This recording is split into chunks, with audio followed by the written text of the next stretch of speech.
नमस्कार, मैं हूं उमेश द्विवेदी और आप देख रहे हैं सरकारी मंथन। दोस्तों, SC/ST एक्ट को लेकर हमने ये देखा है कि देश भर में बवाल मचा रहता है। कभी ना कभी कोई मामला आ जाता है, कभी कोई SC/ST एक्ट का गलत तरीके से प्रयोग करता हुआ देखा जाता है। कई बार हमने देखा है कि मामला कुछ और होता है, मामूली लड़ाई झगड़ा होता है, लेकिन SC/ST लगाकर उसे एक जातिगत मामले का रूप दे दिया जाता है, एक जाति का एंगल दे दिया जाता है।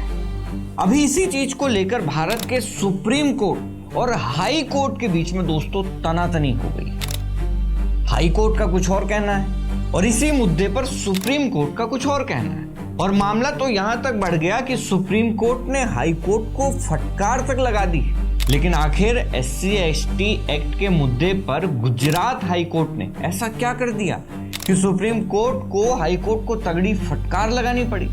दरअसल दोस्तों, कहानी कुछ ऐसी है कि ये पूरा मामला है गुजरात का, जहां पर एक महिला ने एक आदमी पर आरोप लगाए थे। आरोप ये थे कि उस आदमी ने उस महिला से शादी का वादा किया, वादे के जाल में उसे फंसाकर उसके साथ शारीरिक संबंध बनाए, लेकिन जब बात शादी की आई तो आरोपी अपनी बात से मुकर गया। FIR में यह भी कहा गया है कि आरोपी को महिला की जाति के बारे में पूरी जानकारी थी और उसने कथित तौर पर महिला को अपनी पहचान छुपाने के लिए भी कहा था। अब इस मामले पर महिला की तरफ से उस पुरुष पर SC/ST एक्ट का मुकदमा दायर कर दिया गया। मार्च 2026 में जब यह मामला गुजरात हाईकोर्ट पहुंचा तो गुजरात हाईकोर्ट ने उसकी अग्रिम जमानत याचिका को यह कहते हुए खारिज कर दिया कि भैया तुम पर बहुत गंभीर आरोप लगे हैं, SC/ST का मुकदमा लगा है और इसलिए हम आपको अग्रिम जमानत नहीं दे सकते। अब जब यह मामला सुप्रीम कोर्ट पहुंचा तो सुप्रीम कोर्ट पूरी तरीके से भड़क गई और इस मामले की सुनवाई कर रहे जस्टिस पारदीवाला और जस्टिस उज्जवल ने गुजरात हाई कोर्ट को तगड़ी फटकार लगा दी। फटकार यह थी कि सुप्रीम कोर्ट ने साफ साफ कहा कि सिर्फ SC/ST का मुकदमा लगने से वो व्यक्ति अपराधी नहीं हो जाता, और जब हाई कोर्ट के जजों के सामने ऐसे मुकदमे आते हैं तो उन्हें ये देखना चाहिए, इस बात पर ध्यान देना चाहिए कि क्या वास्तव में जो SC/ST एक्ट लगाया गया है वो लगाया जाना चाहिए था। क्या वो मामला इतना सीरियस था कि उस पर SC/ST का एक्ट लगा दिया जाए?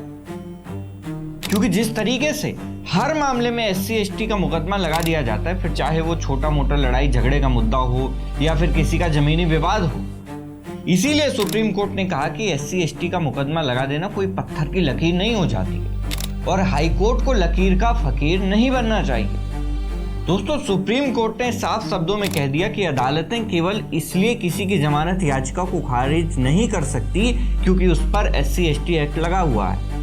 अब दोस्तों, क्योंकि SC/ST एक्ट के झूठे मुकदमे और जमानत की बात हो ही रही है तो मैं आपको ये बता दूं कि साल 2018 में सुप्रीम कोर्ट ने SC/ST की सीधी गिरफ्तारी पर रोक लगा दी थी।